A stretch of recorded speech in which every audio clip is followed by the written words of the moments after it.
Assalamualaikum warahmatullahi wabarakatuh. Hamdan syukurillah amma ba'd. Saya perwakilan dari kelompok 9 akan mempresentasikan video tentang mukjizat beserta poin-poinnya oleh teman-teman saya. Saya Syahudin sebagai moderator. Poin yang pertama, pengertian mukjizat yang dijelaskan oleh saudari Syifah Hazmi. Dan poin yang kedua, Al-Quran sebagai mukjizat yang dijelaskan oleh saudari Siti Nur Zahro. Yang ketiga, macam-macam mukjizat yang dijelaskan oleh saudari Chandra. Dan poin yang keempat, segi kemukjizatan yang dijelaskan oleh saudari Cindy dan saudari Siti Nabila. Yang kelima, perbedaan pendapat kalangan ulama yang dijelaskan oleh saudari Sofi. Dan yang terakhir, penjelasan atau ringkasan materi yang dijelaskan oleh saya sendiri. Bismillahirrahmanirrahim. Assalamualaikum warahmatullahi wabarakatuh. Saya Syifah Hazmi dari kelompok 9 ingin menjelaskan mengenai pengertian mukjizat. Kata mukjizat diambil dari kata a'jaza yang berarti melemahkan atau tidak mampu.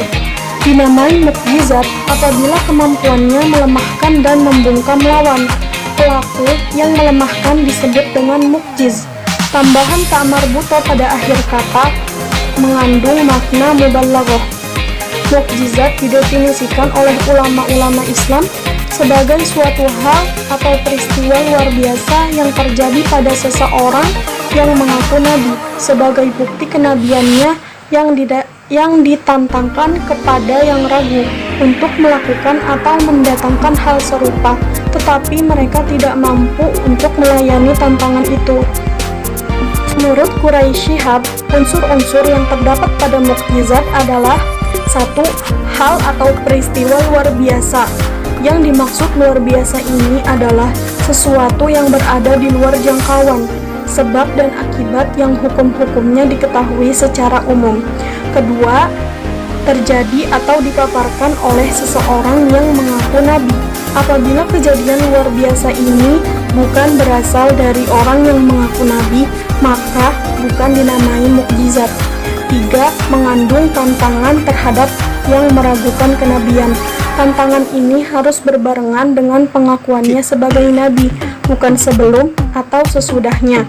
Keempat, tantangan tersebut tidak mampu atau gagal dilayani. Bila yang ditantang mampu melakukan hal serupa, ini berarti bahwa pengakuan sang penantang tidak terbukti. Sekian dari saya. Wassalamualaikum warahmatullahi wabarakatuh. Saya Siti Nur Zahro dari kelompok 9 ingin menjelaskan materi Ulumul Quran tentang mukjizat.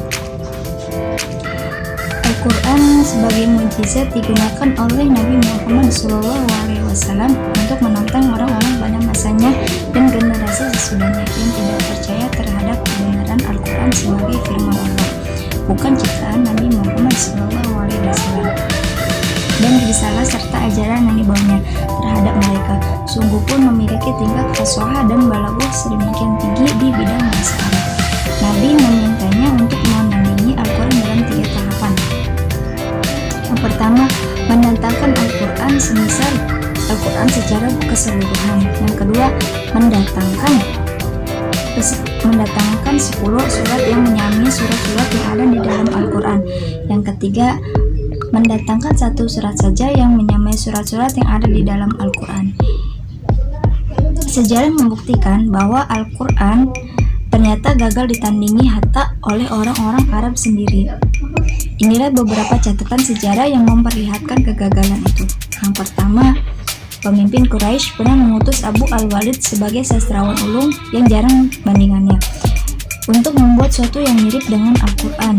Ketika Abu Al-Walid berhadapan dengan Nabi Muhammad SAW, dan ketika itu beliau membaca surat Fussilat, ia tercengang mendengar kehalusan dan keindahan gaya bahasa Al-Quran dan kembali pada kaumnya dengan tangan hampa. Yang kedua, Musailamah bin Habib Al-Kadzab yang mengaku sebagai nabi juga pernah berusaha mengubah sesuatu yang mirip dengan ayat-ayat Al-Quran. Ia mengaku bahwa dirinya pun mempunyai Al-Quran yang diturunkan dari langit dan dibawa oleh malaikat yang bernama Rahman. Yang ketiga, Al-Aswad Al-Unsi yang juga mengaku menjadi nabi di Yaman, menduga bahwa wahyu telah turun kepadanya. Suatu ketika ia menundukkan kepala dan mengangkatnya kembali seraya berkata, ia berkata kepadaku begini dan begini. Yang ia maksud adalah setannya yang memberi wahyu. Ia terkenal sebagai seorang diktator tetapi fasih dalam berbicara dan berpidato. Ia tidak menyebut dirinya berusaha menandingi Al-Quran, tetapi ia mengaku sebagai nabi yang menerima wahyu. Assalamualaikum warahmatullahi wabarakatuh. Perkenalkan, nama saya Chandra Andrian. Di sini saya akan menjelaskan tentang macam-macam mukjizat. Mukjizat dibagi menjadi dua bagian. Yang pertama adalah mukjizat material indrawi, dan yang kedua adalah mukjizat imaterial. Mukjizat material indrawi ini memiliki arti tidak kekal, karena mukjizat ini diberikan kepada Nabi selain Nabi Muhammad SAW, dan juga mukjizat ini hanya berlaku pada zaman tertentu. Sebagai contohnya, tidak terbakar Nabi Ibrahim AS dalam kuburan Nabi, dan tongkat Nabi Musa AS yang berubah wujud menjadi ular. Sedangkan mukjizat imaterial itu bersifat abadi atau kekal, karena berlaku sepanjang zaman. Contohnya adalah Al-Quran. Ia tidak dibatasi oleh suatu tempat atau masa tertentu. Mukjizat Al-Quran dapat dijangkau oleh setiap orang yang menggunakan akalnya di mana dan kapan saja. Dari dua bagian tersebut memiliki perbedaan, yaitu pada zaman Nabi sebelum Nabi Muhammad SAW itu ditugaskan hanya untuk masyarakat dan masa itu saja, tidak untuk sesudah mereka. Perbedaan yang kedua yaitu manusia memiliki pertumbuhan pola pikir. Jadi pola pikir terhadap indrawi tidak dibutuhkan lagi. Sekian dari saya. Assalamualaikum warahmatullahi wabarakatuh. C. Segi-segi kemukjizatan Al-Quran. 1. Gaya bahasa. Gaya bahasa Al-Quran banyak membuat orang Arab saat itu kagum dan terpesona. Kehalusan ungkapan bahasanya membuat banyak manusia masuk Islam, seperti Umar bin Khattab. Al-Quran mencapai tingkat tertinggi dari segi keindahan bahasanya, sehingga membuat kagum bukan saja orang-orang mukmin, tetapi juga orang-orang kafir. Di samping itu, kaum muslim mengagumi keindahan bahasa Al-Quran, juga mengagumi kandungannya, serta meyakini bahwa ayat-ayat Al-Quran adalah petunjuk kebahagiaan dunia dan akhirat. Susunan Al-Quran tidak dapat disamai oleh karya sebaik apapun. 2. Susunan kalimat. Kendati pun Al-Quran, hadis qudsi, dan hadis nabawi sama-sama keluar dari mulut Nabi, uslub atau style atau susunan bahasanya sangat jauh berbeda. Uslub bahasa Al-Quran jauh lebih tinggi kualitasnya bila dibandingkan dengan yang lainnya. Al-Quran muncul dengan uslub yang begitu indah. Di dalam uslub tersebut terkandung nilai istimewa dan tidak akan pernah ada pada ucapan manusia. Dalam Al-Quran, misalnya, banyak ayat yang mengandung tasbih atau penyerupaan yang disusun dalam bentuk yang sangat indah dan mempesona.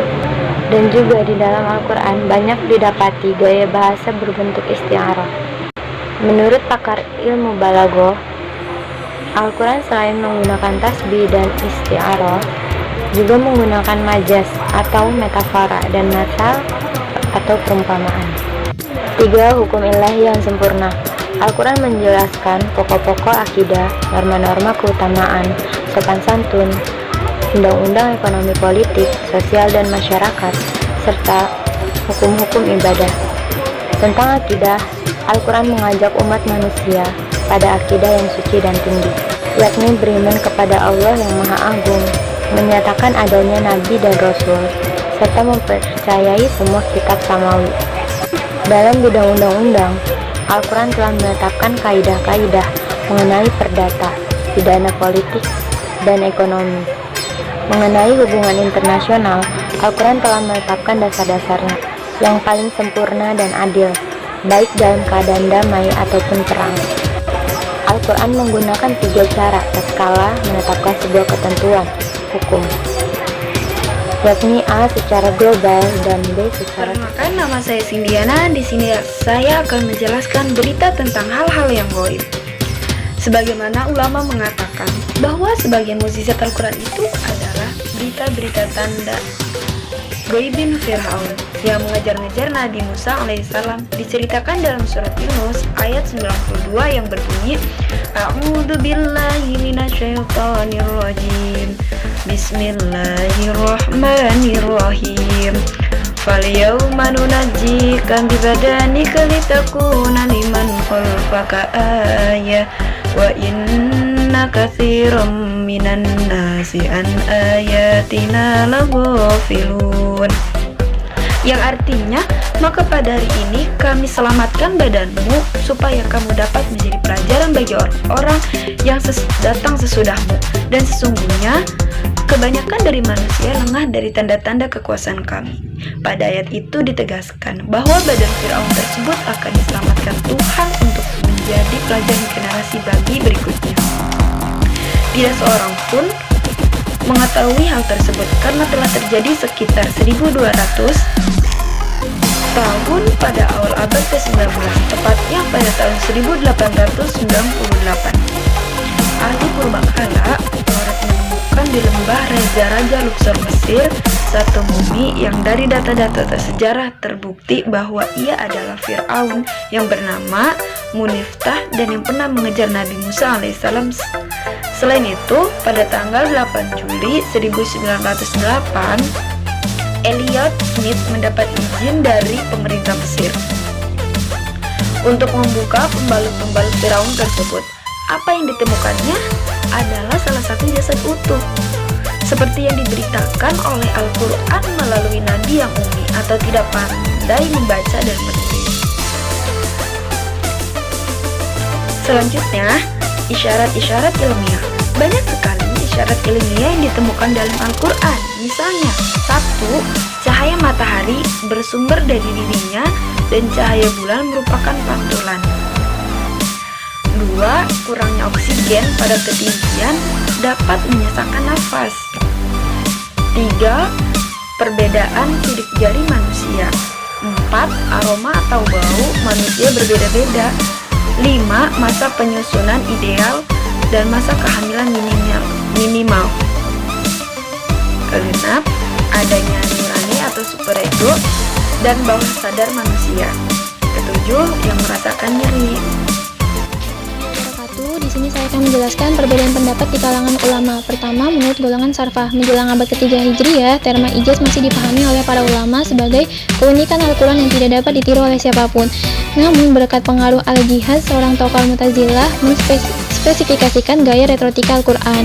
Pada perkembangan selanjutnya, tokoh Mu'tazilah dan tokoh Syiah berpendapat bahwa kemukjizatan Al-Quran disebabkan adanya sarfah atau pemalingan, yakni Allah telah memalingkan manusia untuk menentang Al-Quran dengan menciptakan kelemahan padanya, sehingga tidak dapat mendatangkan sesuatu yang sama dengan Al-Quran. Seandainya Allah tidak memalingkan manusia, maka manusia sendiri itu dapat menandingi Al-Quran. Para ulama membantah paham sarfah ini. Mereka berpendapat bahwa paham ini telah menuduh Tuhan menentang seseorang yang berbicara, tetapi lidah orang tersebut sudah dipotong terlebih dahulu atau kelemahannya. Padahal di tahadi atau tantangan Al-Quran jelas bahwa kaum kafir Quraisy merasa mampu mendatangkan kitab yang serupa dengan Al-Quran walaupun tidak berhasil. Pandangan ini mengimplikasikan kemukjizatan Al-Quran bukan karena esensi atau zatnya, tetapi karena pemalingan potensi manusia oleh Tuhannya. Berikut kelemahannya. Pertama, terdapat di dalam surat Al-Isra ayat 88. Yang kedua, yaitu masyarakat Arab mungkin saja mampu membuat karya yang spesifik dengan Al-Quran, tetapi mereka akan sangat mengalami kesukaran menandingi isi dan ilustrasinya. Yang ketiga, Al-Quran mengemukakan hal-hal gaib yang akan terjadi pada masa yang akan datang. Yang keempat, Al-Quran juga mengemukakan kisah-kisah lama yang tidak terangkat dalam cerita-cerita rakyat Arab. Oleh karena itu, kemukjizatan Al-Quran bukan terletak pada kekuasaan Allah, tetapi justru karena Al-Quran itu sendiri yang mempunyai kekuatan yang sedemikian rupa. Oleh karena itu, paham sarfah ini sangat keliru dan sesat. Yang kedua, menurut Imam Fakhruddin, kemukjizatan Al-Quran ini terletak pada kefasihan. Baiklah, selanjutnya saya akan membuka sesi tanya jawab. Bagi teman-teman yang ingin bertanya, saya persilakan. Baiklah, kesimpulan dari materi ini bahwa suatu hal atau peristiwa luar biasa yang terjadi melalui seorang yang mengaku nabi sebagai bukti kenabiannya, yang ditantang kepada yang ragu untuk melakukan atau mendatangkan hal Suatu kejadian yang keluar dari kebiasaan disertai dengan unsur tantangan dan tidak akan dapat menandingi. Baiklah, saya dari kelompok 9 dan saya sebagai moderator. Mohon maaf bila ada kata salah, bahwa sesungguhnya kebenaran datang dari Allah dan kesalahan datang dari diri saya sendiri. Wallahu muwaffiq ila aqwamit thoriq. Wassalamualaikum warahmatullahi wabarakatuh.